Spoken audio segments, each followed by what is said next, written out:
Hi everybody, welcome to the channel. It's Midnight Range TM here. We're getting caught up here on our Patreon recipes.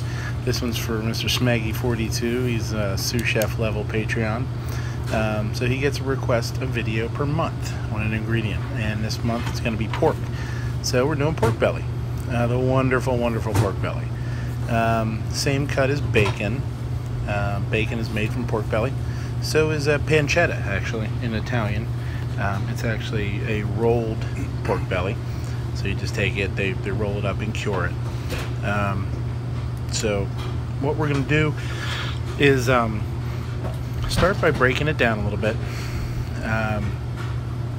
And you'll see from the side, you know, once it gets cut, it looks like bacon. It's layers of meat and fat that's it's super nice. It really, that's what helps keep it tender. You know, the fat just kind of melts away. We're going to be braising it, so we're going to score the fat side and sear it, and then cook it in a liquid. Since I don't use a pork stock, I actually use a combination of chicken and beef, equal parts, with the addition of mirepoix. We've talked about mirepoix a little bit before on the channel, celery, onion, and carrot. And then I use the additional garlic, cloves, thyme, and a little tomato, whole tomato. The skin on this has been removed previously. That's how I get it in. If it doesn't come in with the skin off, you can kind of fillet it off with a knife.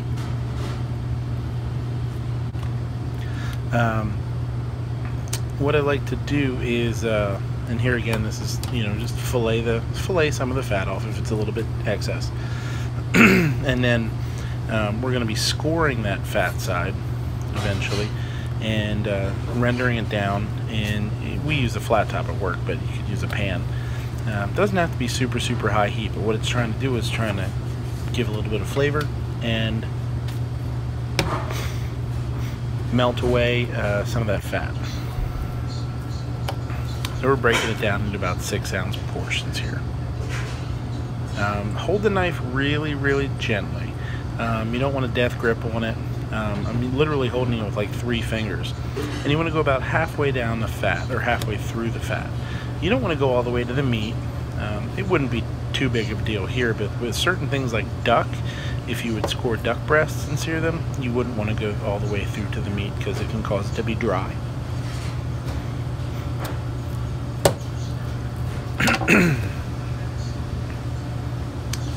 Okay. So here's the braise. It's already we've seared the pork belly. We've seared it really hard and rendered down the fat side. We've just seared the flesh side lightly, and it's going to go into a oven-proof or oven-safe dish. Use stainless steel here, and we're just going to rough chop the veggies. Again, because I don't use pork stock, it's just beef and chicken. You can leave the skin on the onion. You don't need to get rid of that. That can all go in there. It doesn't need to be broken up really small. Large chunks are fine because this is going to be in the oven at 325 degrees for like 3.5 hours, covered really tightly in foil.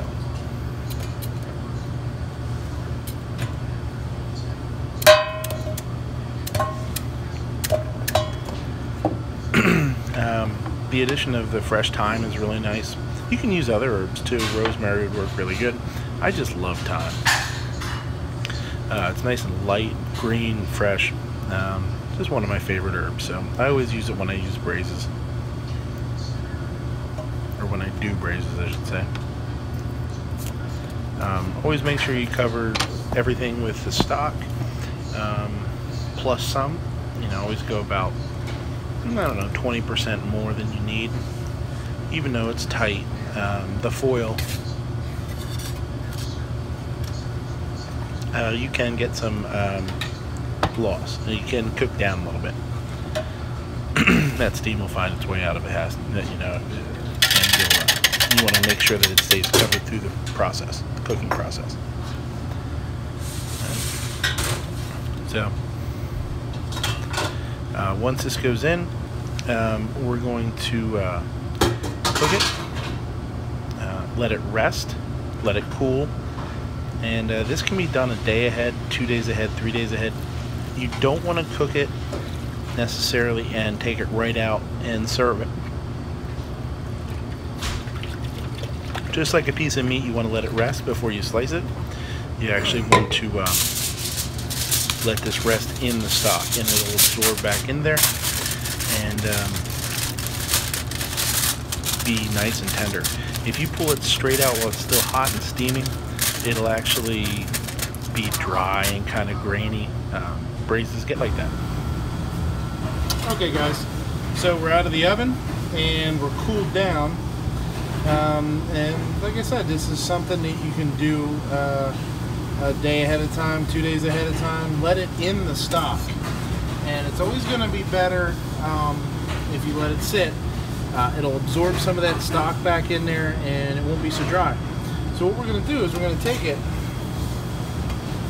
Okay. You can see how it's got that nice pattern on there. It's, you know, you lost some weight. That's okay. We're gonna leave it in the stock, and we're actually gonna reheat it in this stock. And you can do this on the stove top. You don't have to do it.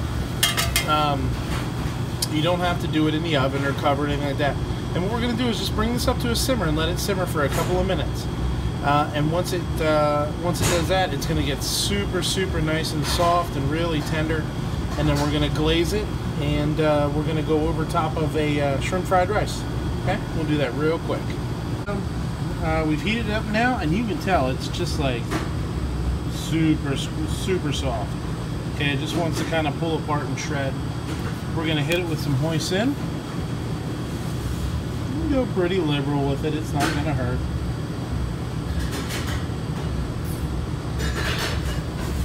Okay. And we're gonna get this under the broiler. You can use your home broiler, obviously, or if you don't have a broiler setting, which I guess most people would, but if you don't for some reason, just crank your oven up as high as it would go and throw it in there. We're going to get that. You're going to let it get nice and bubbly and gooey, and in the meantime, we're going to fire up a fried rice for it, okay? Alright guys, you can tell we are hot. Hot walk, man. Okay. So the biggest thing with a fried rice is to keep your wok hot. Okay? You want to get it nice and hot, keep it nice and hot. Don't take it off the heat unless you're just tossing it. We're going to do oil, baby shrimp, some fresh veggies, the rice, and then fried rice juice. And I'll give you a recipe for the fried rice juice. It's very simple, but it's a really nice flavor. It keeps it light, but it's got a lot of flavor to it. And this is something I came up with that I think is a nice balance. So the rice is a day old, 2 days old. It's dried, okay?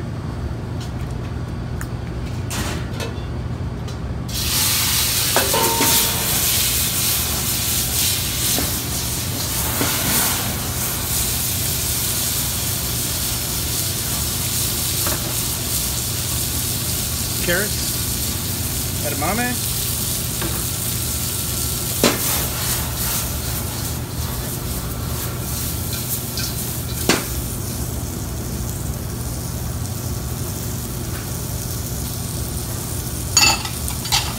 Scallions and sprouts.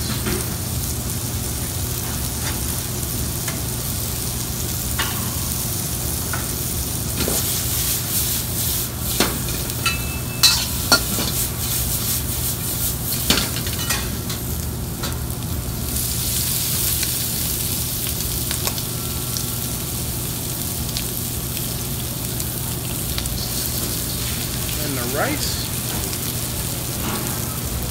I like to let the rice on top for just a couple of minutes so it steams.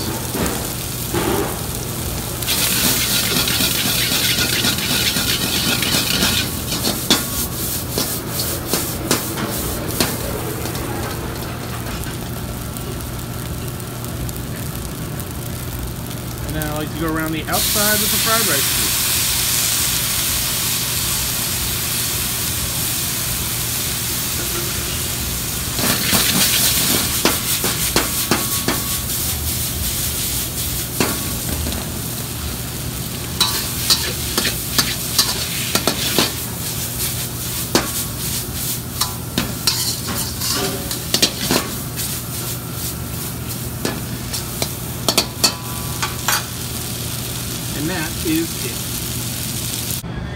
So there's the dish, hoisin glazed pork belly over a baby shrimp fried rice, sriracha mayo, toasted sesame seed, micro cilantro, the old surfing swine. Thanks for visiting the channel. This is Midnight Range TM. I hope you try it. I hope you give it a shot. It's a really simple dish that looks like it's got a ton of effort, but you can pull it off at home really well. So check me out on Patreon if you want to help the channel out. That's much appreciated. You can check me out on VidMe, and we do live streams on Sunday nights. All right, come check it out. Thanks, guys. Bye.